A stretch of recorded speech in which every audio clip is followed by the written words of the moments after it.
Tapi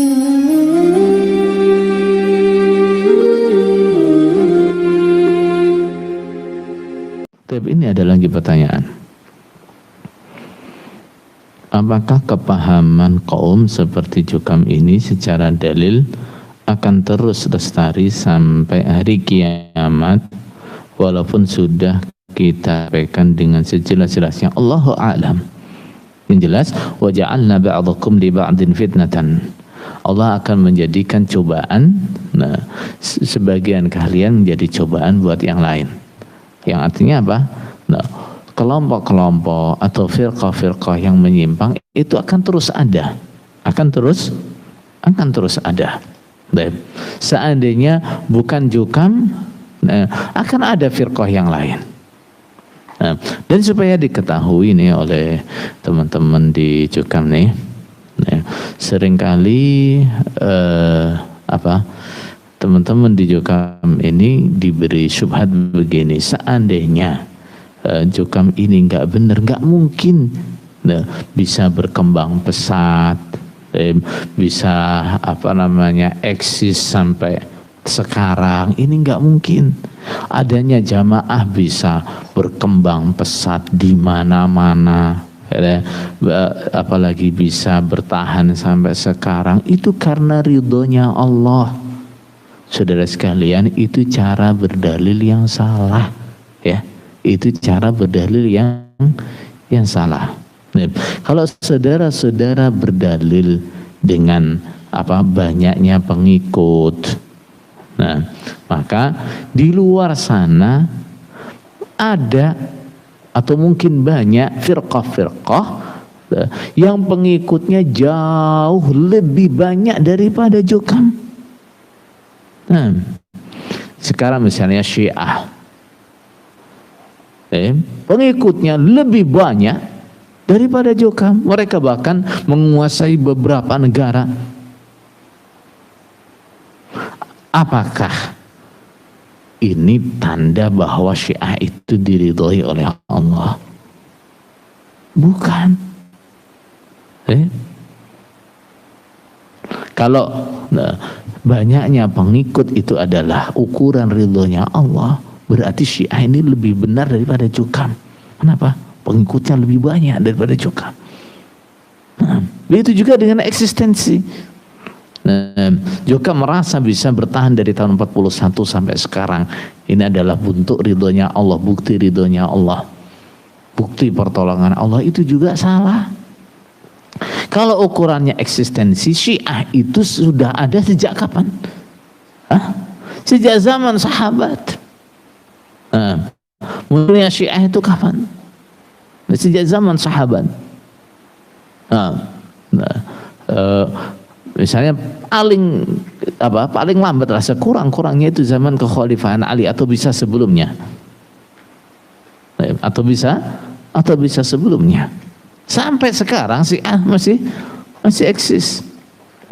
Apakah itu bukti kalau mereka diridhai oleh Allah? Tidak. Dan yang lebih jelas lagi adalah orang-orang kafir. Kekafiran, kemusyrikan, dari dulu sampai sekarang selalu ada. Apa itu bukti bahwa kemusyrikan itu diridhai oleh Allah? Tidak, saudara sekalian. Jadi ini jangan terjebak ya. Ini termasuk akidahnya orang Mu'tazilah. Akidahnya apa? Orang Mu'tazilah. Bahwa Allah tidak akan menciptakan sesuatu yang Allah tidak ridho. Terjadinya sesuatu itu adalah bukti bahwa Allah itu ridho. Keliru, ya, keliru. Jadi kehendak Allah itu ada dua macam. Yang pertama adalah kehendak atau iradah kauniyah. Iradah apa? Kauniyah, atau yang disebut dengan masyiah, yaitu sesuatu yang Allah kehendaki dia terjadi. Dan yang ini tidak ada hubungannya dengan ridhonya Allah. Misalnya Allah menghendaki kufurnya orang kafir, bukan berarti Allah ridho pada kekufuran. Allah menghendaki terjadinya maksiatnya orang yang berbuat maksiat, itu bukan berarti Allah ridho dengan kemaksiatan, bukan.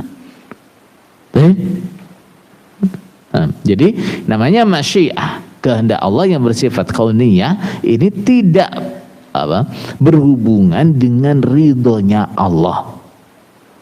Adanya ini terjadi bukan karena Allah ridho atau sebaliknya, itu tidak. Yang kedua adalah iradah syar'iyyah. Apa? Iradah syar'iyyah, kehendak Allah secara syar'i. Secara apa? Syar'i, secara syariat. Allah perintah begini, Allah melarang begini. Itu namanya apa? Syariat.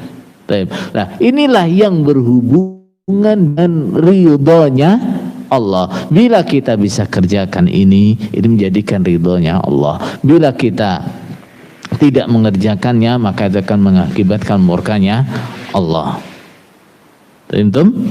Jadi jangan berdalil dengan eksistensi suatu firqah itu adalah bukti ridhonya Allah, bukan. Memang secara kauni Allah menghendakinya, secara takdir, secara qadar Allah menghendakinya, tapi secara syar'i Allah tidak menghendakinya. Antum? Apalagi berdalil dengan jamaah yang semakin kaya. Nah, ini juga dalilnya orang jahiliyah. Masih ingat? Nah, bagaimana orang kafir mengatakan? وَقَالُوا نَحْنُ أَكْثَرُ أَمْوَالًا وَأَوْلَادًا وَمَا نَحْنُ بِمُعَذَّبِينَ. Mereka mengatakan harta kami lebih banyak, anak-anak kami lebih banyak, enggak mungkin kami disiksa. Jangan berdalil dengan ini. Jamaah dulu berapa, sekarang berapa, jamaah dulu punya apa, sekarang punya apa. Ini bukan dalil, ya. Itu bukan dalil kebenaran, enggak. Dalilnya kebenaran, ukuran kebenaran adalah kecocokan kepada Al-Quran dan Sunnah. Bila yang kita pahami cocok dengan Al-Quran dan Sunnah, maka itulah kebenaran. Bila yang kita pahami, yang kita tetapi tidak cocok dengan Quran dan Sunnah, maka itu bukan kebenaran. Walaupun pengikutnya banyak, walaupun sudah eksis ribuan tahun, walaupun pengikutnya kaya-kaya, walaupun pengikutnya banyak yang berpangkat dan seterusnya, nah, itu bukan ukuran kebenaran.